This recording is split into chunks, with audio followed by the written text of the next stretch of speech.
The great secret to acquire true knowledge is to cultivate and polish the reason, and to get a knowledge of things rather than words, by unceasing perseverance. When you shall have thus fixed your mind in this great design, give yourself up to meditation, reason upon all things within yourself, endeavor to have some clear ideas thereof, consider distinctly what presenteth itself to you, pass without prejudice solid judgment thereon. Examine everything and weigh everything with care. After examinations and reasonings of this nature, you may easily arrive at the end where you must fix, at the end where you ought resolutely to stand, viz., at a perfect conformity of all your actions with what reason suggests,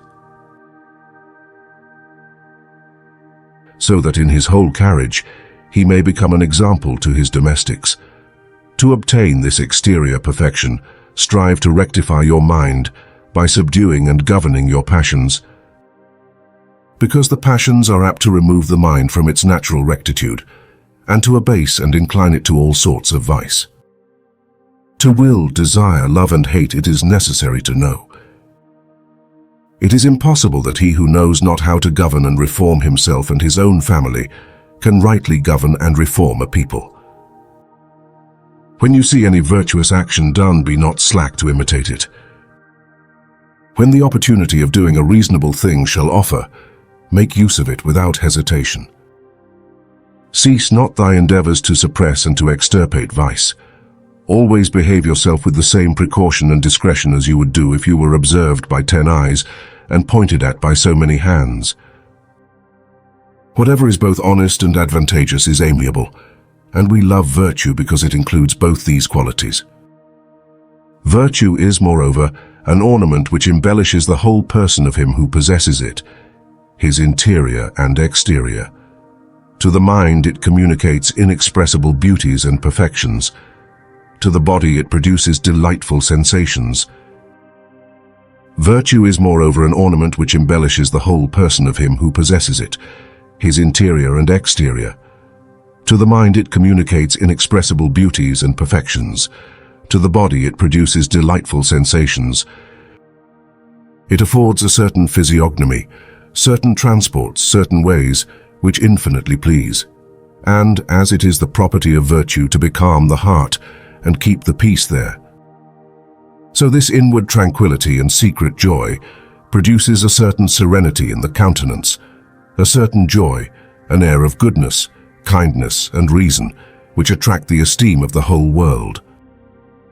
The principal business of man is to rectify his mind, that his passions may be always calm, and if it happen that they be excited, he ought to be moved no further than is necessary, that he may regulate them according to right reason. If he suffer himself to be transported with excessive anger, if he fall into a rage without any cause, or more than he ought with reason, he may then conclude that his mind has not the rectitude it ought to have. If we contemn and mortally hate a person, by reason of certain defects which we observe in him, and render not justice to his good and excellent qualities, if endowed therewith, if we permit ourselves to be troubled with too great a fear, if we abandon ourselves to an immoderate joy, or to an excessive sorrow, it cannot be said that our mind is in the state wherein it ought to be, that it has rectitude and uprightness. It is not only necessary to observe moderation in general, as often as our passions are stirred, but that also in respect of those which are the most lawful, innocent, and laudable. We ought not blindly to yield up ourselves to them and always follow their motions. It is necessary to consult reason. For example, parents should love one another. Nevertheless, as their amity may be too weak, so it may be also too strong, and as to the one and the other case, there is doubtless a like irregularity. It is just for a child to love his father, but if a father has any considerable defect, if he has committed any great fault, it is the duty of a son to acquaint him with it, and tell him what may be for his good, always keeping a due respect, from which he ought not to depart. Likewise, if a son be fallen into any vice, it is the duty of a father to reprove him, and give him his advice thereon. But if their love be blind, if their love be a mere passion, this affection is an irregular affection. Why? Because it digresseth from the rule of right reason. A perfect man ought always to be busied in conquering himself. He must suit himself to the manners and tempers of others, but he ought always to be master of his own passions and actions. He must not suffer himself to be corrupted by the conversation or the examples of loose and effeminate persons. He must never obey till he has first examined what is commanded. He must never imitate others without judgment. In the midst of so many mad and blind persons who go at random, he must walk aright and not incline to any party. This is the true valor. Moreover, if such a person be called to the magistracy in a country where virtue be considered, and he change not his morals, how great soever the honours be to which he is advanced, if he there preserves all the good habits which he had when only a private man, if he do not permit himself to be led away with pride and vanity, this man is truly valiant. Ah, how great is this valor!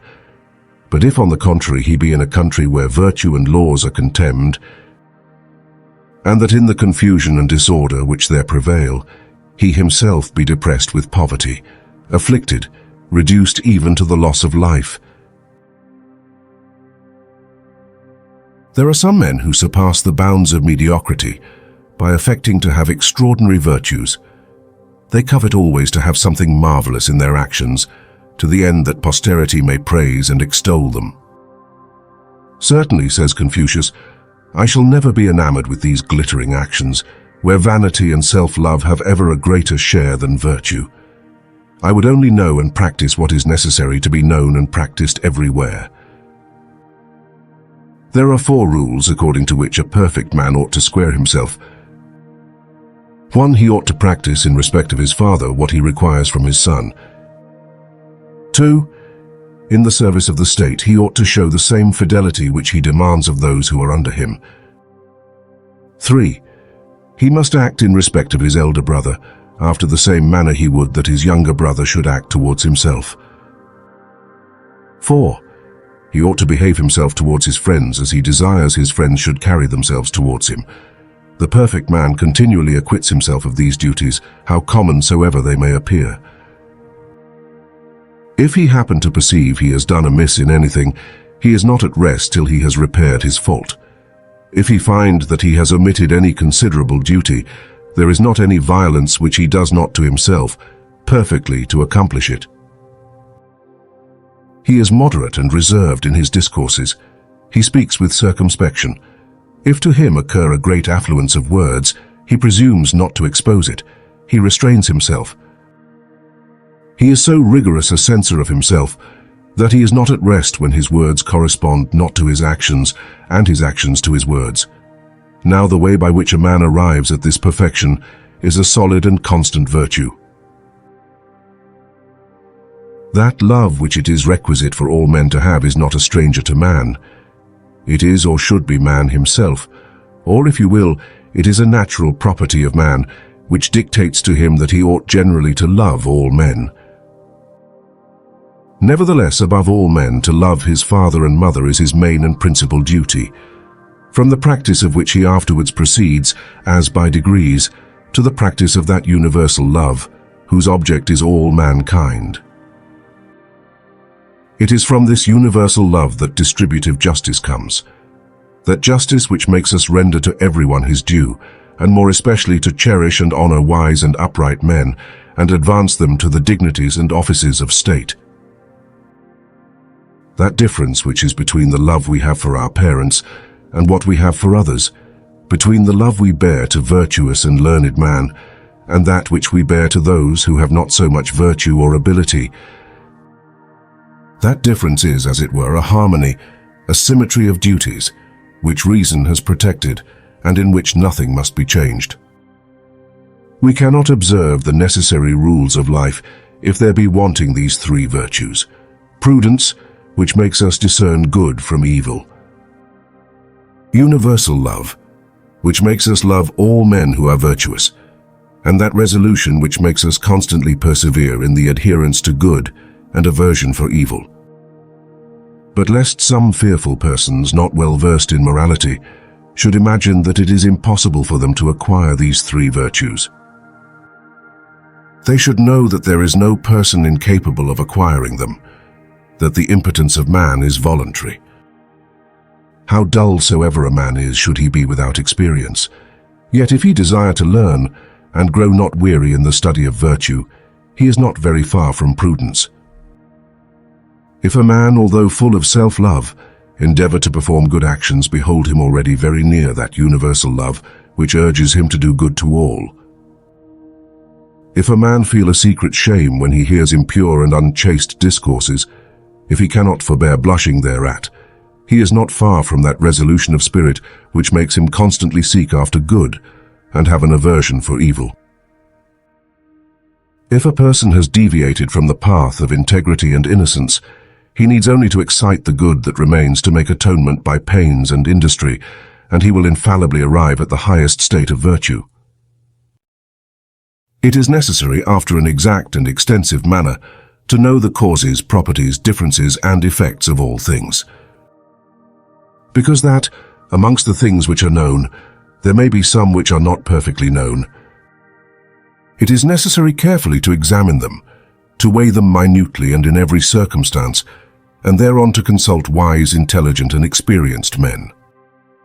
Although it seems that we clearly apprehend certain things, yet because it is easy to transgress through precipitancy in the too much or the too little, it is necessary to meditate afterwards in particular on the things we believe we know, and to weigh everything by the weight of reason, with all the attentiveness of spirit, and with the utmost exactness whereof we are capable. It is necessary to endeavor not to apprehend things after a confused manner. It is requisite to have some clear ideas thereof, so that we may truly discern the good from the bad, the true from the false. After we have observed all these things, we must reduce to action, and sincerely and constantly perform and execute, to the utmost of our power, the good resolutions we have taken. If you undertake an affair for another, manage and follow it with the same eagerness and fidelity as if it were your own. When you are with friends, discourse with them sincerely and be not satisfied with showing them slight appearances of kindness and esteem. What think you of a poor man who, being able to extenuate and diminish his poverty through flattery, refuses to accept this offer and courageously maintains that none but cowards and low-spirited men do flatter? What think you of a rich man who, notwithstanding his riches, is not proud? I say that they are both praiseworthy, but that they are not to be considered as if they were arrived at the highest degree of virtue. He that is poor ought to be cheerful and content in midst of his indigence, behold, wherein the virtue of the poor man consists. And he that is rich ought to do good to all. He that is of a poor and abject spirit does good only to certain persons. Certain passions, certain particular friendships cause him to act. His friendship is interested. He disperses his wealth only with a prospect of reaping more than he sows. He seeks only his own interest, but the love of the perfect man is a universal love, a love whose object is all mankind. We ought to be so far mild and courteous as to forget the offenses of others when they show signs of sincere repentance. We ought to treat them as if they had been innocent, and so far to forget their faults by our carriage towards them as to make those who have committed them, in some measure, forget them, and so lose sight of that disgrace which can only discourage the pursuit of virtue. Bewail not the dead with excess. Not to constrain thy grief is to forget thyself. The wise man ought not to be overcome with grief in him. It is a weakness.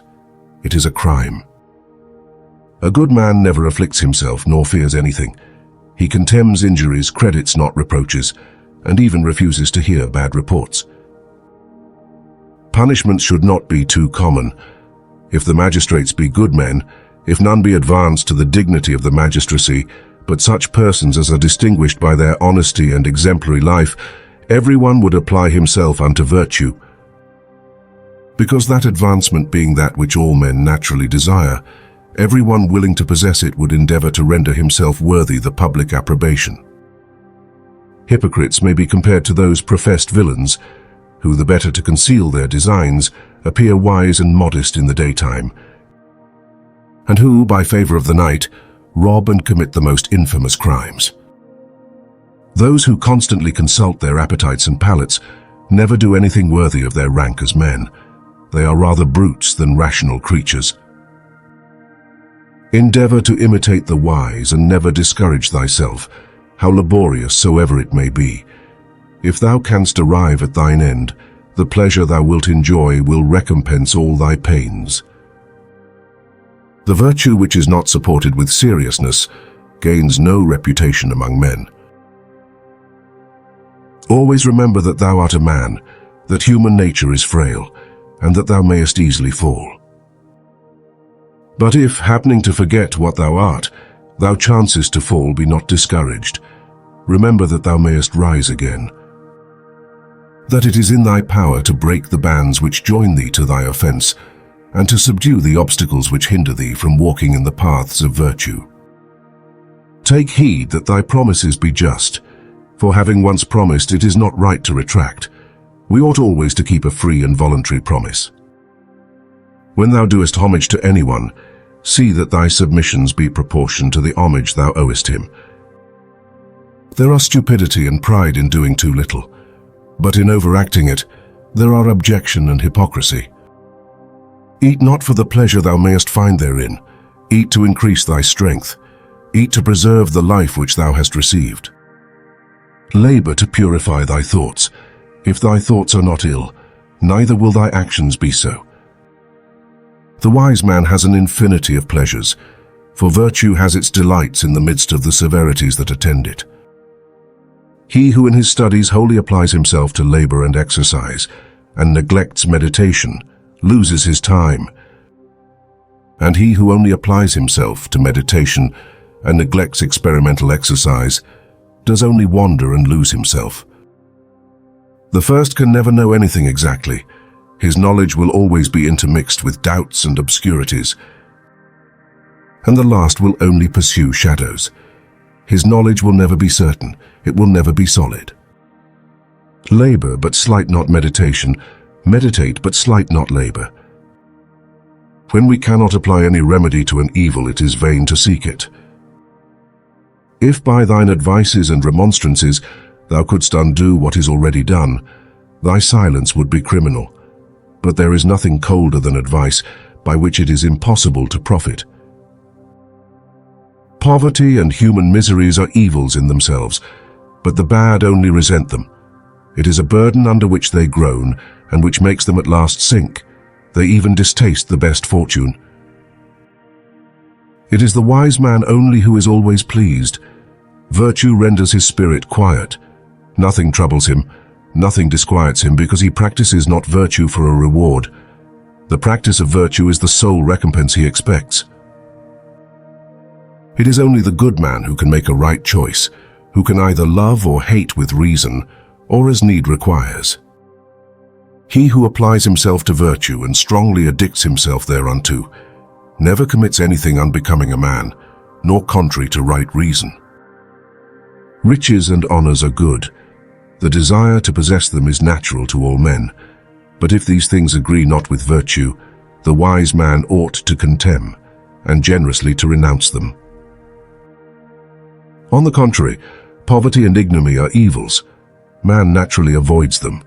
If these evils attack the wise man, it is right that he should rid himself of them, but not by a crime. He who mixes pride with his bad habits, and loves not frugality, is not disposed for the study of wisdom. Thou oughtest not even to hold correspondence with him. Afflict not thyself, because that thou art not promoted to grandeur and public dignities. Rather grieve that thou art not, perhaps, adorned with those virtues that might render thee worthy of being advanced. The good man employs himself only with virtue, the bad only with his riches. The first continually thinks upon the good and interest of the state, but the last has other cares. He only thinks on what concerns himself. Do unto another what you would he should do unto you, and do not unto another what you would not should be done unto you. Thou only needest this law alone. It is the foundation and principle of all the rest. The wise man has no sooner cast his eyes upon a good man than he endeavors to imitate his virtue. But the same wise man has no sooner fixed his sight upon a man given up to his vices than mistrusting himself. In a trembling manner he interrogates himself, if he be not like that man. A child is in duty bound to serve and obey his parents. Parents have failures. A child may acquaint them therewith, but he ought to do it with moderation and prudence. And if, whatever precaution he takes, he always meets with opposition, he ought to rest a while but never desist. Counsels given to parents do frequently draw punishments and severities upon the child, but on this account he ought to suffer without murmuring.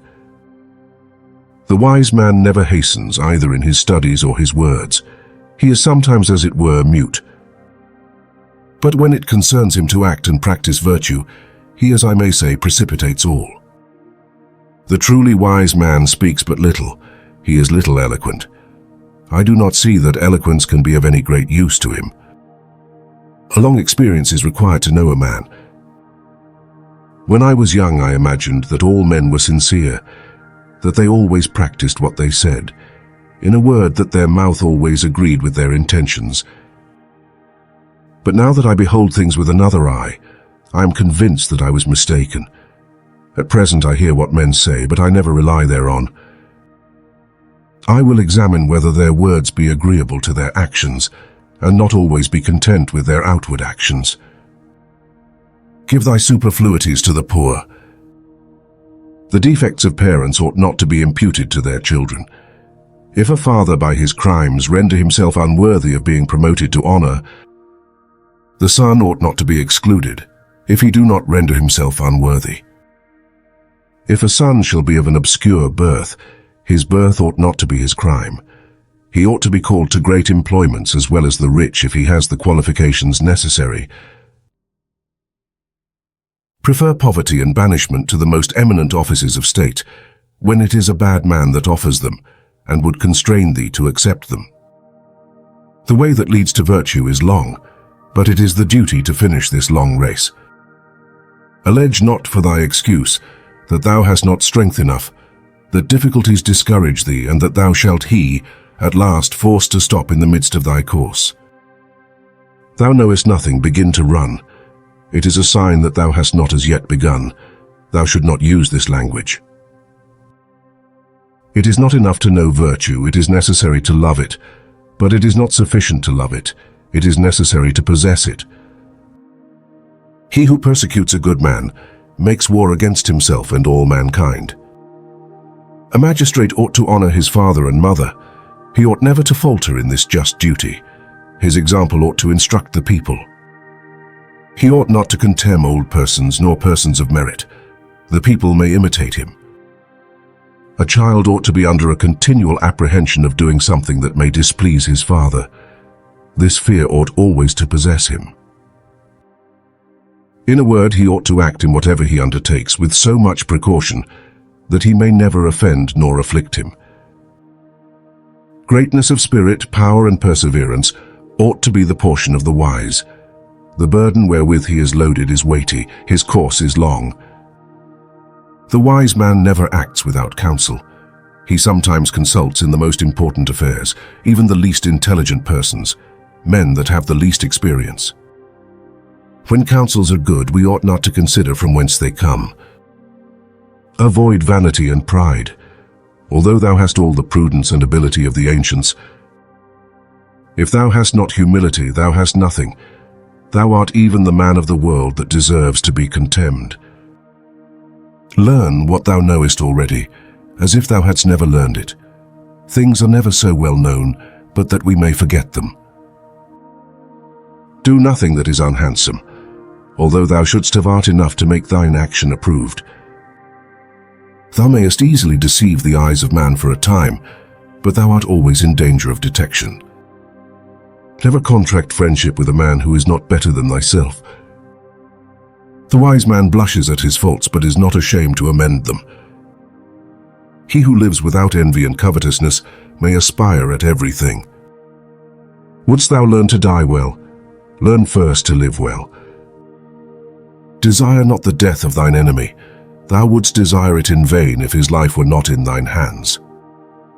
Acknowledge thy benefits by the return of other benefits, but never revenge injuries.